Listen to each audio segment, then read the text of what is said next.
Capítulo 3. O reino de Afabel. O dia do juízo 1. Jesus usava sempre essas ilustrações quando falava ao povo, pois os profetas disseram que ele usaria muitas. Ele nunca falava sem contar pelo menos uma ilustração.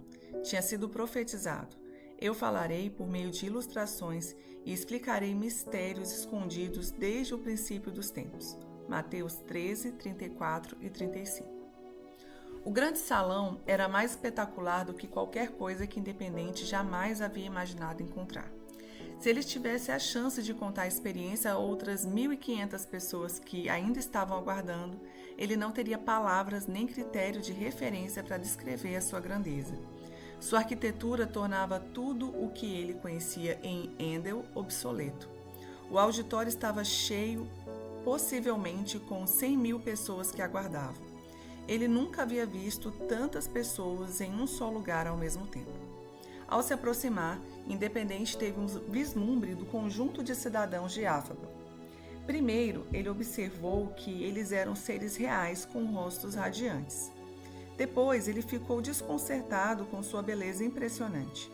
Era como se eles fossem de um outro mundo. Essa transformação em seus corpos acontecia porque todos eles era permitido comer da árvore da vida. Ele se perguntou: será possível que esses sejam ex-endelitas? Então ele viu alguém conhecido. O nome dele era Bondade. Ela era alguns anos mais velha do que ele, e ele se lembrava de como ela era constantemente ridicularizada por sua aparência sem atrativos. Agora ela estava esplêndida. Seus traços eram os mesmos, o que fazia com que ela fosse reconhecida. Mas de algum modo, ela agora era mais bonita do que qualquer pessoa que ele havia conhecido em Endel. Na verdade, todos a quem ele olhava, até o menos favorecido em beleza, era muito mais atraente do que qualquer pessoa que ele havia visto. Após recuperar-se desse choque inicial, ele percebeu que todos que aguardavam estavam concentrados em uma área bem à frente dele. Era diferente de qualquer coisa que ele já havia visto. Era um trono. Mas essa descrição não fazia justiça a ele, pois era realmente um trono extremamente glorioso. Seus olhos caíam sobre aquele que estava sentado sobre ele, e em um instante ele percebeu a fonte de toda a majestade da cidade. Toda ela vinha dele. Este deve ser Jalen, pensou Independente. De repente, ele acreditava profundamente naquele a quem havia negado tão enfaticamente. As feições de Jalen eram belas, porém severas, pelo menos naquele momento. Maravilhosas, mas assustadoras seria uma descrição mais precisa. Toda sua aparência era fascinante, porém, a cada passo que Independente dava em direção a ele, o terror crescia firmemente em seu coração. Qualquer vestígio de confiança que ele pudesse ter tido agora desaparecera completamente. O que seria dele? Independente tentava manter a compostura, repetindo para si mesmo que estava se aproximando de um líder misericordioso. Ele estava em conflito porque estava começando a duvidar de que receberia uma sentença favorável. Enquanto ele continuava a se aproximar, foi-lhe ordenado que permanecesse em uma plataforma estreita na metade do caminho para cima. Elevando-se acima dele, em seu trono estava Jalen. Ele era a essência de alguém que é resoluto em seus propósitos e dirigiu-se à Assembleia. Todos reconhecerão e saberão que eu sou aquele que sonda as mentes, pensamentos, sentimentos e propósitos, e o profundo dos corações, e vos darei a cada um a recompensa pelo que fizeram, segundo as suas obras. Apocalipse 2:23. Independente estava ouvindo com os outros, quando de repente Jalen olhou diretamente nos seus olhos e disse: preste-me contas da sua mordomia. Antes que Independente pudesse pronunciar uma palavra, uma enorme tela acima do trono começou a exibir o retrospecto de sua vida em Endel, desde o primeiro dia de escola até o dia anterior. Cada ato, palavra e motivo era exibido e revelado àquela multidão de testemunhas. Ele estava impressionado com essa revelação que agora tinha de Jalen. E não há criatura que não seja manifesta na sua presença. Pelo contrário, todas as coisas estão abertas e expostas, nuas e patentes, aos olhos daquele a quem temos que prestar contas. Independente se encolhia Independente encolhia-se ao ver os seus atos insensatos, maus e egoístas serem exibidos. Deparar-se com tudo aquilo diante de uma assembleia tão grande era algo imprevisto, constrangedor e chocante. O que parecia insignificante e até inofensivo em Handel, agora parecia terrível diante daquele glorioso juiz e dos cidadãos reais de Affabel. Ele estava aterrorizado com o seu próprio comportamento. Como ele pôde ter sido tão mau, direcionado, tão intensível, tão insensível, tão tolo? Ele esforçou-se para encontrar um vislumbre de esperança. Ele achava que havia mais atos bons do que maus. Quando o filme de sua vida terminou, ele sentiu-se aliviado, embora esperasse uma terrível repreensão e algum tipo de punição. Ele ficaria feliz em ser o último daquela assembleia. Ele estava certo de que Jaylen veria que o seu lado bom superava o seu lado mau. Jaylen então perguntou ao chefe dos escribas: "O nome de independente está escrito no livro da vida?" Sem hesitar, o chefe dos escribas respondeu: "Não, meu senhor." Então Jaylen falou: "Independente, você é culpado por escolher uma natureza maligna e deve ser levado à terra abandonada de Lone para passar o resto de sua vida no tormento das trevas, desespero e solidão absoluta." Chocado, o independente clamou: "Senhor, por quê?" "Você não acreditou em mim", respondeu Jaylen. "Seus professores ensinaram: se não credes que eu sou, morrerei em vossos pecados. E eles também ensinaram: não há salvação em nenhum outro nome, porque abaixo do céu não existe nenhum outro nome dado entre os homens pelo qual importa que sejamos salvos." Independente continuou: "Meu senhor Jaylen, e quanto às minhas boas obras, elas não foram maiores que as más?" E o senhor Jaylen respondeu: "Não se trata de você quebrar a lei muito ou pouco, pois a pessoa que guarda todas as leis de Deus, mas comete um pequeno deslize, é tão culpada quanto a pessoa que quebrou todas as leis que existem." Independente reuniu um pouco de ousadia e respondeu: "Então, como pode alguém ser salvo?"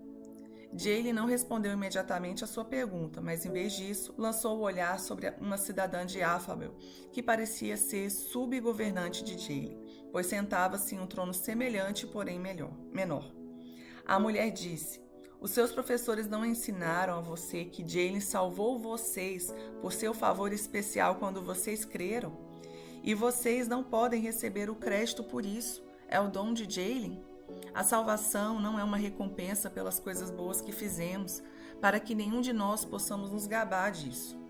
Jaylen continuou dizendo: "Há muito tempo, paguei o preço pelas leis que foram e seriam quebradas pelos cidadãos. Era impossível qualquer pessoa deixar de pecar contra mim ou redimir-se a si mesma por suas traições, mas porque eu amei a todos, eu paguei pessoalmente o preço. Então, a minha salvação é um dom que não pode ser conquistado. Você não poderia ter feito boas ações suficientes para merecer a cidadania de Affabel. Ela vem quando você crê em mim, mas você rejeitou o que eu fiz para salvar a sua vida." Atônito, Independente ficou em silêncio por alguns instantes e depois respondeu com seriedade: "Entendo." Ele sentiu-se como se estivesse a ponto de afogar-se em um mar de desesperança. Buscando algo em que pudesse se agarrar, ele questionou: "Então tudo que eu fiz foi para nada?" Jaylen respondeu: "Mais uma vez está escrito, porque os mortos não sabem coisa alguma, nem tampouco terão eles recompensa, nem serão lembrados. O que quer que tenham feito durante a sua vida, amar, odiar, invejar, há muito já ficou para trás. Eles não têm coisa alguma." E novamente: "Porque o maligno não terá bom futuro, e a lâmpada dos perversos se apagará." Independente foi pego de surpresa pelas palavras de Jaylen e permaneceu mudo. Ele lamentou todas as aulas que deixou de frequentar. Talvez, se ele tivesse comparecido, ele poderia ter ouvido a verdade e não ter cometido esse erro fatal com a sua vida. Nos momentos de silêncio que se seguiram, outro pensamento lhe veio à mente. Foi o pensamento com o qual ele havia se consolado o dia inteiro. Ele reuniu sua coragem novamente. "Sim, o que disseste é verdade, mas Jaylen, tu não é um rei misericordioso? Como podes me mandar embora se isso é verdade?" Jaylen respondeu: "Sou um rei misericordioso, e é exatamente por isso que estou mandando você embora. Por ter escolhido gastar o seu tempo em Handel de forma que você escolheu permanentemente a sua natureza, que é a de Dagon, o rei das trevas. Como eu poderia ser misericordioso, verdadeiro e amoroso se permitisse que a sua fibra de imoralidade poluísse a pureza dessa grande cidade?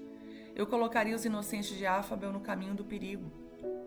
A natureza que você escolheu logo se manifestará, e assim corromperia milhares de vidas puras. Você escolheu o seu próprio caminho. Você será recompensado por isso exatamente como aquele a quem você seguiu, Dagon. Se eu der a você menos do que eu dei a ele, então eu seria um líder injusto, e isso eu não sou. Jael então dirigiu-se a toda a assembleia e citou o antigo ditado de seu pai: o que despreza a palavra, a ela se apenhora, mas aquele que teme o mandamento será galardoado. O que ocorreu em seguida deixou a assembleia com uma atmosfera solene. Então ordenou o rei aos serventes: amarrai-vos os pés e as mãos e lançai-os para fora, para as trevas. Ali haverá choro e ranger de dentes, porque muitos são chamados, mas poucos escolhidos. Gritos de terror e agonia do pavor tomaram conta de Independente enquanto ele era amarrado pelo chefe da guarda e levado em direção à porta lateral do auditório. Não se ouvia um único som entre os milhares que aguardavam. Eles contemplavam com tristeza enquanto alguém que havia desperdiçado sua vida de forma tão insensata era levado para a punição eterna. Ao sair do prédio, ele foi colocado em uma grande sala de espera. Ali havia milhares de celas com grades brancas, onde ficavam os condenados, até que o número de todos os que seriam sentenciados ao exílio estivesse completo.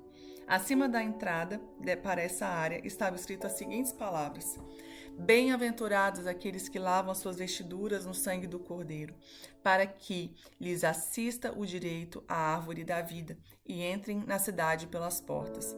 Fora ficam os cães, os feiticeiros, os impuros, os assassinos, os idólatras e todo aquele que ama e pratica a mentira. Apocalipse 22, 14 e 15. Independente olhou para as palavras. A raiva cresceu dentro dele. Ele agora estava sob a total influência de sua natureza. Qualquer bem que houvesse em seu caráter antes, agora havia sido inteiramente engolido pela própria fibra moral que ele escolhera. Seu comportamento deteriorou-se rapidamente para o de um cachorro louco. Sem a influência do rei, ele foi inteiramente entregue a uma mentalidade condenável. Enganado diante de Jael. Algumas horas se passaram. Muitos já haviam sido chamados para fora do salão da justiça. Ainda aguardando entre as poucas centenas que restavam, encontrava-se Enganado, Enfraquecido e Vida Dupla. Enganado ainda exibia uma atitude otimista e seu comportamento mantinha os outros esperançosos também. As portas se abriram e os 4 guardas reais novamente apareceram, dessa vez chamando por Enganado.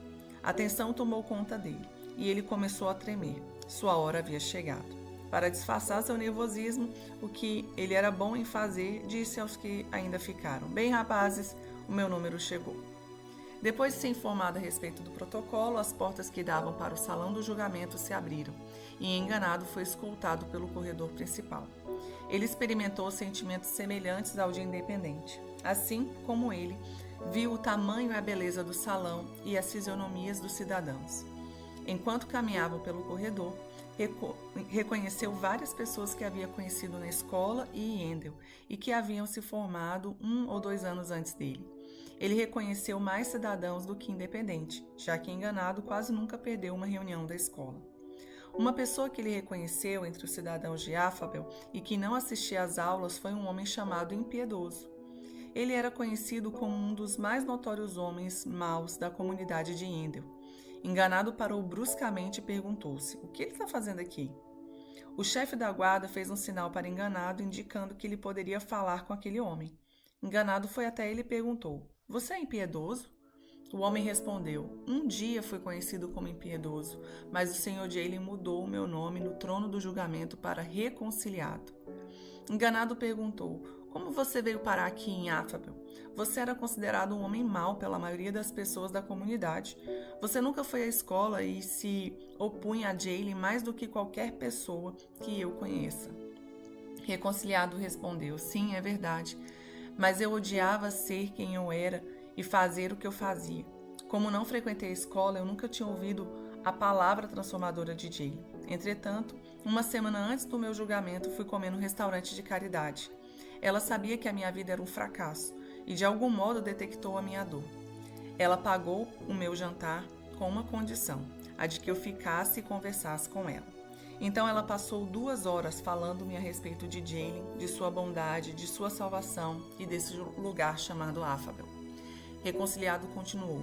Ela explicou que não era tarde demais para que eu entregasse a minha vida a esse grande líder.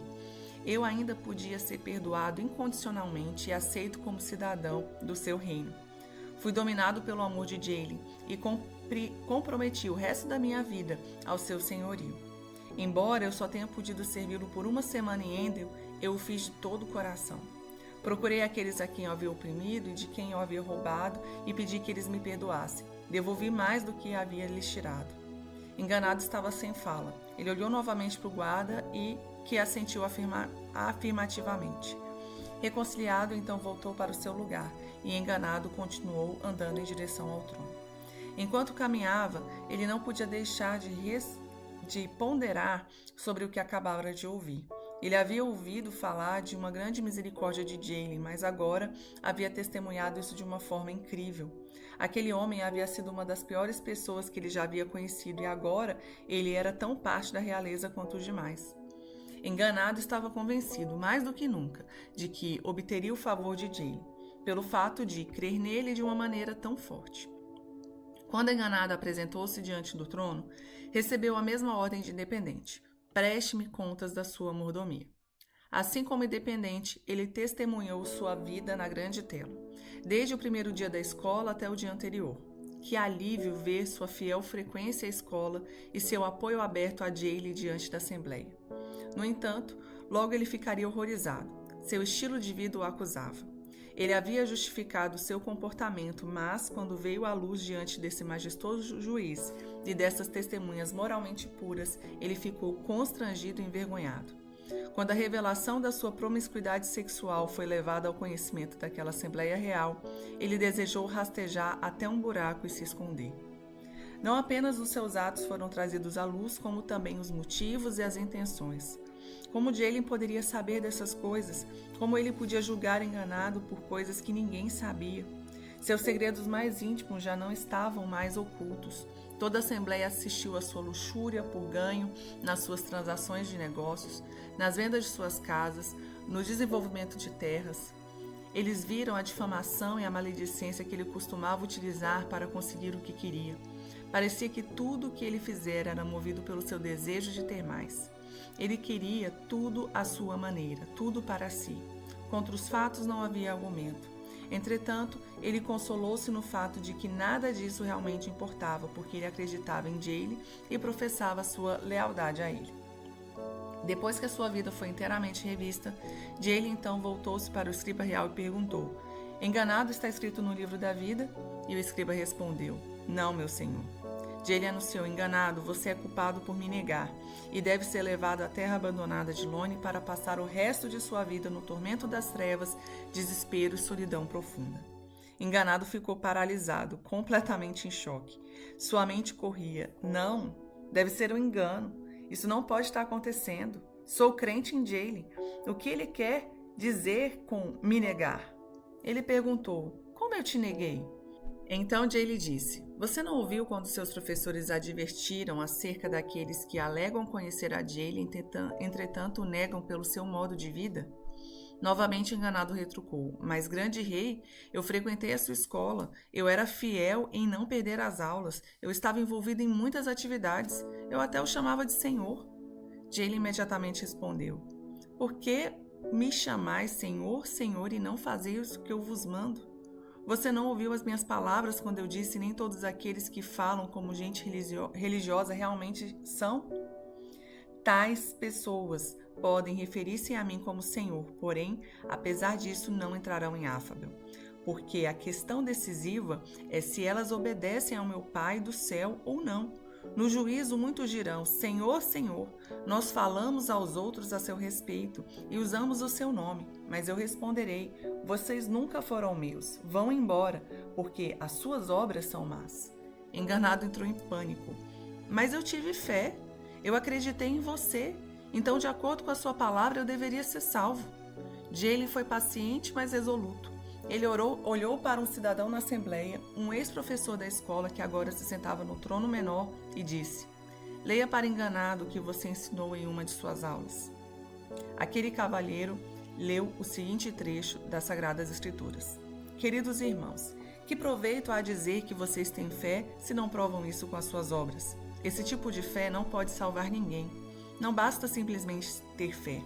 A fé que não é demonstrada por boas obras absolutamente não é fé. Ela é morta e inútil.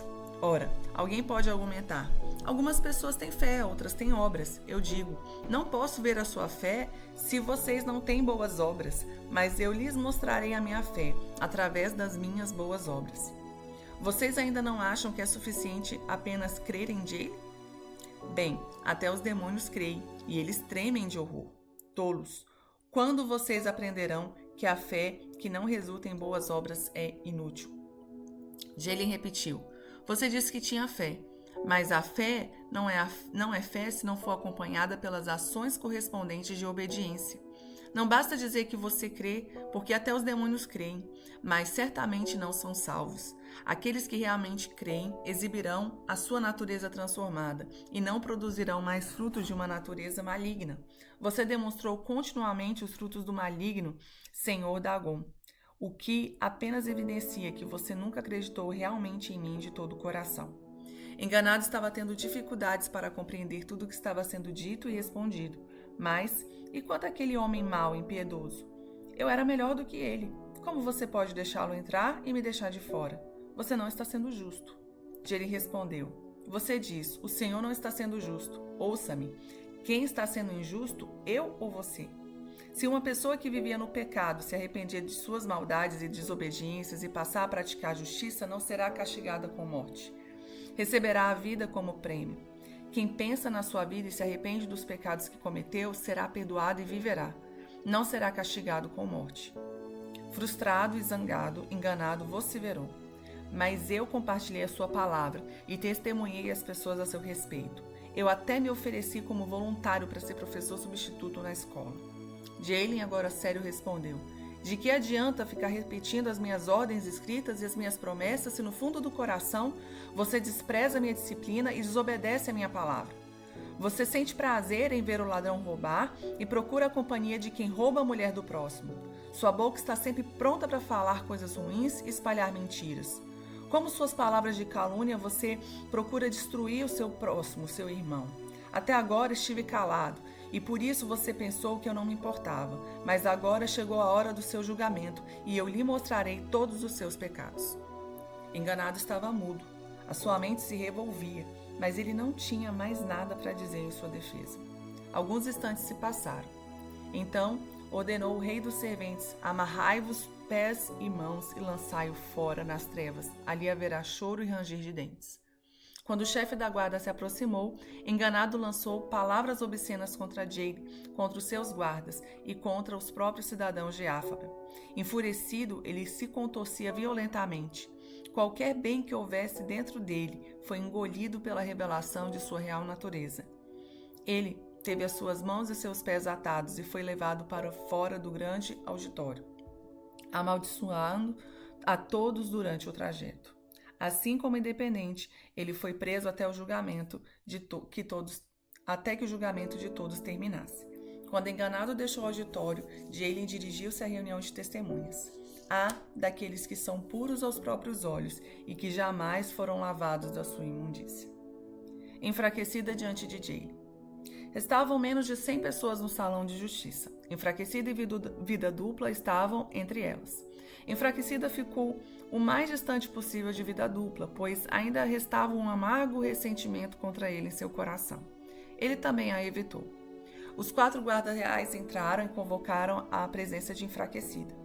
Ela estava nervosa para saber para onde estava indo, mas grata por deixar vida dupla para trás. Como os outros, ela foi levada à entrada do grande salão e informada acerca do protocolo e conduzida para dentro. Ao passar pelos cidadãos de Áfaba, ela também conheceu a muitos que haviam ido para lá antes dela. A maioria deles não era tão direta e apaixonada quanto quanto à sua fé como ela havia sido enquanto estava na escola.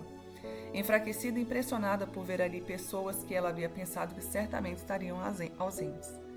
Enfraquecida, aproximou-se do trono e percebeu os tronos menores que o cercavam. Ela reconheceu alguns professores e outros que ela esperava ver como líderes do reino. Entretanto, havia muitos outros sentados nesses tronos que a surpreenderam. Eles eram os cidadãos menos conhecidos de Endor. Havia ali também alguns que haviam sido ricos. Como poderiam ricos estar nesse lugar de honra? Pensou ela consigo mesma. Antes que sua mente pudesse responder, ela ouviu a voz de Jayle. Preste-me contas acerca da sua mordomia. A grande tela exibiu sua vida. Enfraquecida, ficou satisfeita de rever seu período escolar. Todo o trabalho voluntário, o estudo extra e a liderança de turma foram uma boa indicação na opinião dela. Ela estava orgulhosa de sua ousadia e diligência. No entanto, seu humor mudou quando foi demonstrada sua reação à mentira de difamação. Estava claro que ela havia se recusado a deixar aquele ressentimento de lado. Os problemas do seu coração foram expostos e não eram mais nada bonitos. Então, o seu relacionamento com vida dupla teve início. Ela nunca havia se arrependido do seu envolvimento com ele. Ela havia sempre se sentido uma vítima, colocando toda a culpa em difamação e em vida dupla. Isso fez com que, enfraquecida, nunca assumisse a responsabilidade pelas suas escolhas. À medida que a sua vida se desenvolveu, ela viu a ira, a amargura e o desejo de vingança se multiplicarem. Embora houvesse conseguido suprimir parte disso, ela nunca havia lidado com a raiz desses sentimentos. Isso se revelava não apenas no seu ressentimento eterno contra a vida dupla e difamação, mas também no fato de que ela culpava Jayle por seus infortúnios. Como ele havia permitido que um homem como vida dupla ensinasse na escola? O ressentimento e a falta de perdão estavam sendo expostos como algo duro e inexorável. Ao término da exibição, estava claro de que ela era a mulher amargurada a quem faltava bondade para com os outros. Entretanto, mesmo com tudo isso revelado diante de uma grande assembleia, ela estava confiante de que o seu compromisso forte no princípio lhe garantia o favor do rei. Ela temia uma pequena repreensão, mas nunca imaginou o que estava por vir. Jayle voltou-se para o escriba real. O nome de enfraquecida está no livro da vida? O chefe dos escribas respondeu, não, meu senhor. Jayle pronunciou seu julgamento. Enfraquecida, você é culpada por desviar-se da justiça e por me negar por traição. E deverá ser levada à terra abandonada de Lone e passar o resto de sua vida em tormento de trevas, desespero e solidão profunda. Enfraquecida ficou atônita. O choque que teve foi ainda maior do que qualquer dos outros antes dela. Isso não podia estar acontecendo. Ela estava aprisionada em um sonho mau, não, um pesadelo, e precisava acordar de algum modo. Talvez ela tivesse entendido mal. Incrédula, ela perguntou, Jayle, você disse que eu vou ser levada à temível terra de Lone? Sim, enfraquecida, você ouviu corretamente, disse o rei. Como pode ser isso, senhor Jayle? Eu creio em você. Isso foi demonstrado claramente na exibição da minha vida. Eu tive uma vida boa com base nas minhas convicções. Sei que o meu coração se endureceu e que o amor dentro de mim morreu, mas isso não foi culpa minha. Foi culpa de difamação e vida dupla. Eles fizeram com que eu esfriasse. Jayle respondeu, você se esqueceu das minhas advertências através dos seus professores? A maldade vai se espalhar tanto que o amor de muitos esfriará, mas quem ficar firme até o fim será salvo. Você não ficou firme até o fim. Enfraquecida continuou, mas Senhor, eu sou uma pessoa justa porque eu creio em você. Posso ter perdido o meu testemunho, mas eu sempre acreditei que quando uma pessoa é salva, ela seria sempre salva e jamais poderia perder sua salvação. Até alguns professores afirmavam isso. De acordo com eles, ninguém poderia me arrebatar da sua mão. Jayle respondeu, sim, isso é verdade, ninguém pode me arrebatar você da minha mão. Mas eu nunca disse que você não poderia se afastar. Somente você tem esse poder, pois você não leu as Escrituras Sagradas. Portanto, aqueles que chegarem a conhecer o nosso Senhor, o Salvador Jayle, e escaparam das imoralidades do mundo, mas depois foram agarrados e dominados por ela, ficam, no fim, pior em sua situação do que no começo. pois teria sido muito melhor que eles nunca tivessem conhecido o caminho certo, do que, depois de o conhecerem, voltarem atrás e se afastarem do mandamento sagrado que receberam. Se eu afirmei que teria sido melhor para eles nunca terem conhecido o caminho da justiça, porque eles estão agora pior do que antes de serem salvos, como você poderia acreditar que fosse impossível perder a salvação? Se ela nunca pudesse ser perdida, então como eles poderiam estar pior do que antes? Por que você não me deu ouvidos aos professores que ensinavam coisas contrárias? Por que você deu ouvido a professores que ensinavam coisas contrárias ao que a minha palavra declarava? Registrei isso cuidadosamente para que todos pudessem conhecer o caminho da justiça. Por que você se permitiu ser enganada? Se você tivesse acreditado no que eu disse, você teria confrontado a amargura em seu coração. Em vez disso, você permitiu que ela crescesse sem controle e com base no falso consolo de segurança incondicional, e agora você está enfrentando um julgamento que poderia ter sido evitado. Enfraquecida suplicou, mas quanto a todo o bem que eu fiz? O Senhor de Eli respondeu, mais uma vez, você não leu o que declarei claramente através do meu profeta? Se as pessoas justas começassem a se voltar para os caminhos pecaminosos e começassem a agir como a outros pecadores, a elas será permitido viver? Não, é claro que não. Toda a sua bondade anterior será esquecida e elas morrerão em seus pecados. Mas vocês dizem, o Senhor não está sendo justo. Ouça-me, sou eu quem estou sendo injusto ou vocês? Quando as pessoas justas deixam de ser boas e começam a cometer atos pecaminosos, elas morrerão por isso. Sim, elas morrerão por causa dos seus pecados. É exatamente como está escrito. A sua bondade e os seus atos de justiça foram esquecidos e não lhes serão creditados. Ainda tentando convencer e entender, enfraquecida disse, mas Senhor, o Senhor disse que se eu confessasse o Senhor como meu Salvador, o meu nome seria escrito no livro da vida. Como é possível que não esteja mais lá? Porque o seu escriba não consegue achar o meu nome? Como ele pode ter sido apagado? E o Senhor de Eli pacientemente, mas resoluto, respondeu, você não ouviu o que foi dito antes? Aquele, porém, que perseverar até o fim, esse será salvo. Aqueles que permanecem até o fim, até o juízo, são os que vencem. E eu disse claramente, o vencedor será vestido de vestiduras brancas, de modo que nenhum apagarei o seu nome do livro da vida. Se eu disse que não apagarei o nome dele do livro da vida, significa que ele pode ser apagado. De outro modo, eu teria dito, se você me confessar como Senhor, o seu nome estará para sempre garantido no livro da vida. Enfraquecida suplicou, como você pode me enviar para Lone, o lugar para onde os mortos-vivos são enviados? Ele voltou-se para um dos subgovernantes. Leia os escritos antigos que foram levados ao conhecimento dos cidadãos de Endor. O governante abriu em Provérbios 21:16 e leu, quem se afasta do caminho da sensatez repousará na companhia dos mortos. Enfraquecida ficou sem fala. Então ordenou o rei aos serventes, amarrai-a de pés e mãos e lançai-a para fora nas trevas. Ali haverá choro e ranger de dentes, porque muitos são chamados, mas poucos escolhidos. Quando o chefe da guarda se aproximou, ela amaldiçoou Jale. Enfraquecida, dominada pela violência de sua amargura e corrompida por sua natureza duplamente caída, ela era uma árvore, como uma árvore no final de outono, arrancada pela raiz, sem que lhe restasse nenhum fruto de justiça. Ela teve seus pés e mãos atados e foi levada em direção à porta lateral do auditório. Do mesmo modo, foi colocada em uma das prisões. Quando ela deixou o auditório, o chefe da guarda informou a congregação de testemunhas. Queridos amigos, se vivermos deliberadamente em pecado, depois de termos recebido o pleno conhecimento da verdade, já não resta sacrifício pelos pecados. Não haverá nada que possamos esperar, senão a terrível expectativa de juízo de Jalen e do fogo vingador que consumirá os seus inimigos. Pois nós conhecemos aquele que disse, a mim pertence a vingança, e eu retribuirei aqueles a quem merece. Ele também disse, o Senhor julgará o seu povo. Horrível coisa é cair nas mãos do Jalen vivo. O julgamento de vida dupla. A última pessoa a ser chamada no Salão da Justiça foi Vida Dupla. Ele conhecia as leis de Jalen e já sabia que o seu julgamento não seria favorável. Ele logo descobriria o quanto a sua transgressão havia lhe custado.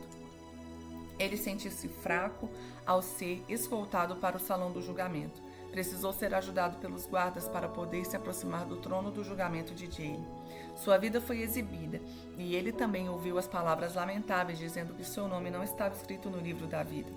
Jaylen anunciou com firmeza: vida dupla, você é culpado de traição, por se desviar da justiça e de ser uma pedra de tropeço, e deve ser levado à terra abandonada de Lone, onde receberá as maiores punições e tormentos.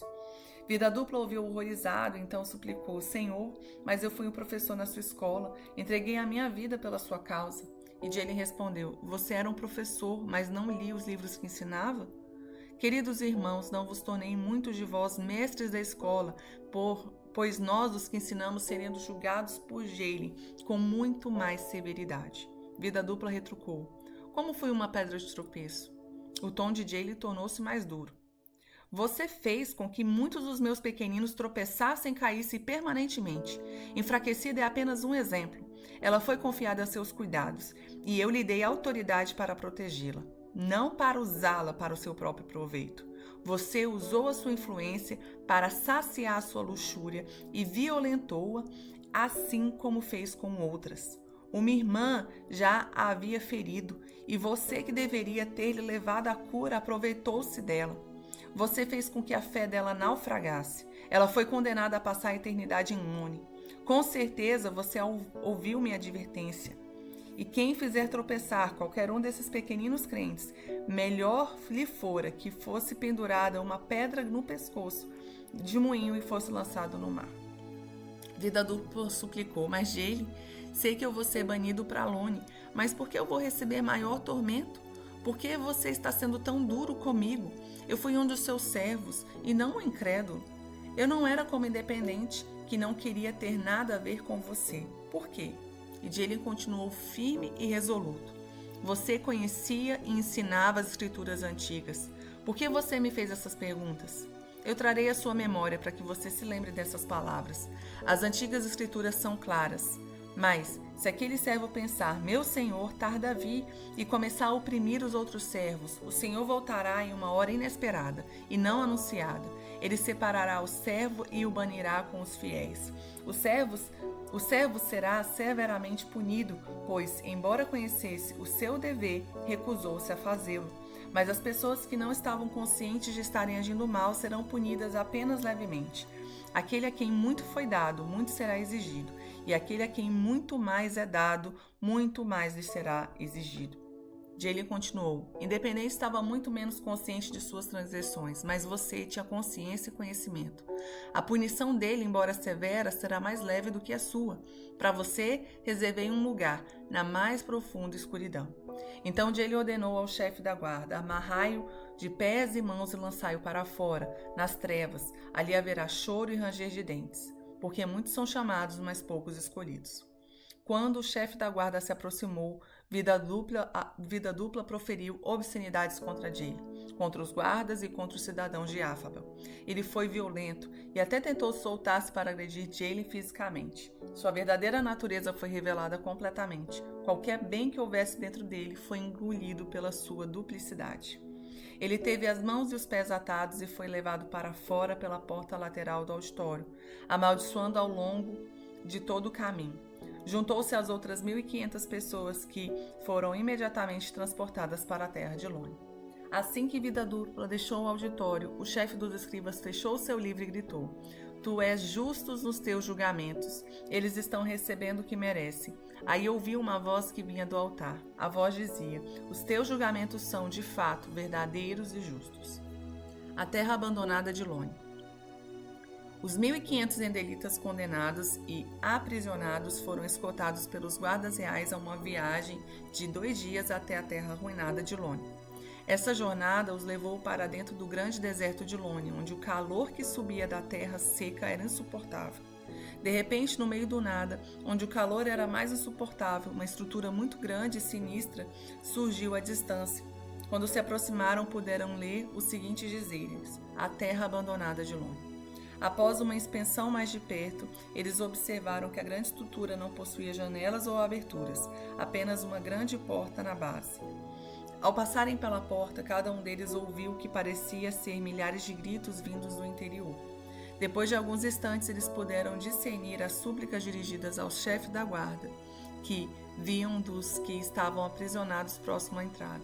Já não foi o bastante? Por favor, suplique por misericórdia em nosso favor. A nossa punição é demais para suportarmos. Há quanto tempo eles estão nesse lugar? Independente perguntou a um guarda. O tempo deles varia entre 1 ano e 129 anos. Enganado estava chocado. De alguma forma, ele esperava que tudo o que havia ocorrido nas últimas 2 semanas no final não passasse de um pesadelo ou de uma estratégia para apavorá-los. Ele perguntou ao mesmo guarda: esse é realmente o lugar onde passarei o resto da minha vida? Sim, é exatamente como você foi advertido em Ender. Os que estavam destinados à punição maior foram colocados mais acima naquela grande edificação de metal, onde o calor era maior. Aqueles que não conheciam a verdade, mas ainda assim cometeram atos dignos de condená-lo ao exílio, foram colocados na parte inferior do enorme prédio de metal. Entretanto, até esse lugar era insuportável, mesmo por um dia, quanto mais por 100 anos. A agonia do lugar destinado a ser residência de vida dupla era imaginável. Ele foi levado para uma masmorra subterrânea próximo às quentes rochas sulfúricas. O cheiro por si só era insuportável, e sem ventilação e calor era ainda mais intenso do que qualquer outro local. Essa masmorra não ficava no prédio, mas nas profundezas da terra. Este, sem dúvida, era o lugar de maior sofrimento e tormento. Ali sofreria completamente só. A área era suficientemente grande para separar aqueles que compartilhavam a mesma medida de condenação. Eles não podiam ouvir nenhuma voz a não ser deles próprios. Quando os condenados estavam seguramente presos, o chefe da guarda dirigiu-se à entrada. Quando a maçaneta da porta de ferro fechou-se atrás deles, nenhum fragmento de luz podia ser achado nos limites da estrutura. Aqueles pobres de alma passariam mais de 125 anos na mais profunda escuridão e solidão. A única esperança que eles tinham de luz era uma vez por ano, quando uma nova leva de prisioneiros seria levada para dentro. Porém, nem todos viam isso, apenas os que estavam próximos à grande porta. Outros como vida dupla, mas nunca mais veriam a luz do dia. A negritude das trevas estava reservada para eles como punição. Considerações. Aqueles 4 lamentaram pelo resto de suas existências as escolhas que fizeram de não ter dado ouvidos à verdade. A sós, eles continuaram refletindo sobre a insensatez de não ouvirem as palavras de Diggle, que lhes havia estado acessível na terra de Endel. Eles teriam feito qualquer coisa para terem a chance de voltar e mudar o seu destino. Como eles desejariam não ter dado ouvidos à maioria ou à opinião popular daquela época. Eles desdenharam suas próprias ideias tolas e abraçariam os antigos escritos que nunca variavam nem podiam ser quebrados. Eles seriam atormentados pelas imagens daquele reino extremamente notável. Em sua angústia contínua, eles ainda não podiam ver a beleza da cidade, muito embora tivessem experimentado aquela visão somente por alguns instantes. Isso aumentava o seu tormento por causa do contraste. O calor abrasador, o fedor ácido e as trevas serviam para enfatizar a verdade. A beleza estivera à disposição de sua escolha, e em todas as suas loucuras, eles a haviam abandonado.